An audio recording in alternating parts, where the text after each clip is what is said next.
Assalamualaikum.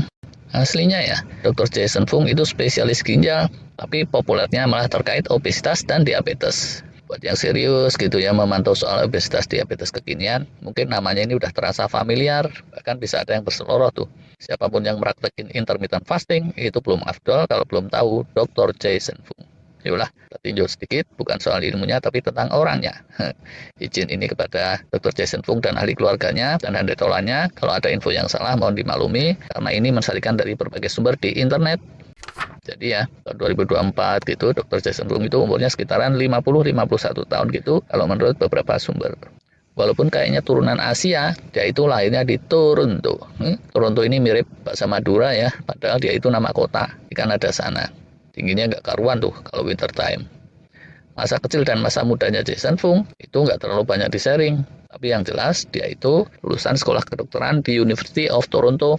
Terus saja sampai jadi internis, spesialis ginjal itu dapatnya dari University of Toronto, Kanada sekali lagi. Cuma nggak bisa dibilang Cooper juga, yaitu juga pernah mendalami soal ginjal di UCLA di Los Angeles, California, dan reputasinya sebagai profesional itu diakui di Amerika dan Kanada dan di mana-mana. Perawakannya biasa aja ya, kecil seperti umumnya turunan Asia atau orang Indonesia rata-rata, jadi nggak bikin minder. Soalnya banyak kan ya influencer yang jago bener olahraga, badannya bagus banget, atletis luar biasa atau berotot gempal, sehingga orang kalau mau berguru sama dia belum-belum udah minder duluan tuh. Walah. Kalau di googling ada tuh foto-foto dia bersama istrinya, bersama dua anak juga ada, terus ada lagi yang bersama kedua orang tuanya. Orang tuanya itu ya kalau berdasarkan foto tahun 2020-an itu masih kelihatan bugar seger gitu. Kayaknya awet muda juga. Gimana sih kalau Dr. Jason Fung ini bisa terus jadi terkenal? Mula bukanya itu dari keresahannya dia. Setelah bertahun-tahun praktek jadi spesialis penyakit ginjal. Dia itu terus niteni gitu, memperhatikan. Banyak kasus kerusakan ginjal awalnya dari diabetes. Udah gitu, diabetes itu di Amerika Utara kok makin lama makin sering kemunculannya. Sering lagi dibarengi dengan kegemukan obesitas. Saking penasaran dia terus neliti-neliti sendiri dari banyak hasil penelitian. Jarang tuh ya dokter praktek yang sibuk itu mau menyempatkan diri menggali hasil-hasil penelitian ilmiah. Dan apalagi nyebrang ke bidang lain yang bukan spesialisasinya. Tapi Jason Fung ini lumayan antik.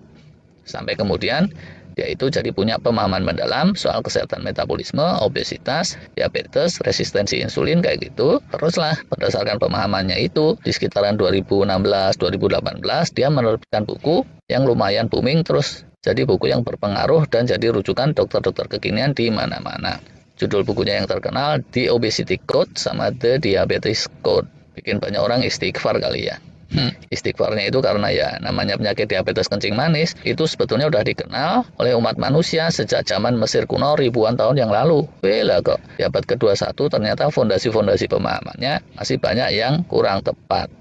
Dah gitu, dilempenginya malah sama spesialis penyakit ginjal pula, yang sekolahnya dulu bukan ke arah diabetes itu. Nah, belakangan Om Jason Fung nulis The Cancer Code juga, terkait kanker, tapi yang terakhir ini enggak atau belum terkenal yang obesity dan diabetes.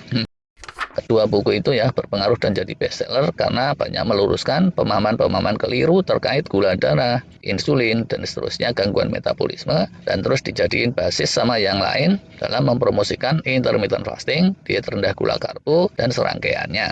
Dan menurut saya ya, penjelasan Jason Fung itu mudah dipahami dan relatif mudah dicerna bahkan oleh orang awam. Neranginya itu enak gitu. Selayaknya seorang guru atau dosen yang matang dan yang dia sampaikan itu tidak cuma teori melulu, melainkan banyak hal yang praktis juga yang kalau dipraktekin ternyata hasilnya itu bisa tampak nyata dalam waktu yang enggak terlalu lama.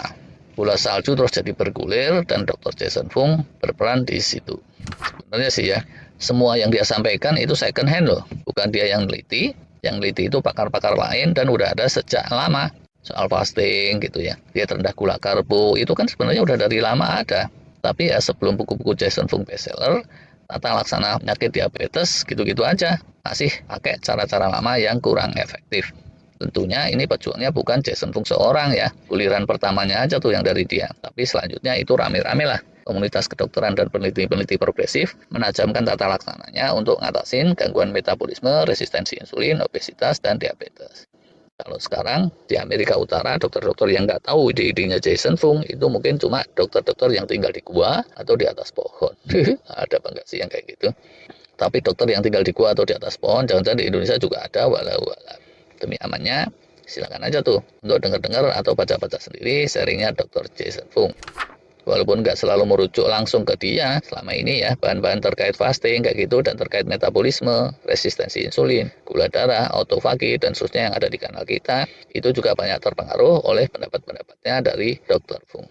Penyakit diabetes, resistensi insulin, yang dulunya dianggap tidak bisa tersembuhkan, cuma bisa distabilisasi di klinik-klinik kekinian, ternyata itu bisa dinetralisir secara tuntas, asalkan orangnya mau menata dietnya dengan disiplin dan mau menjalani fasting yang sebenarnya itu nggak berat-berat amat.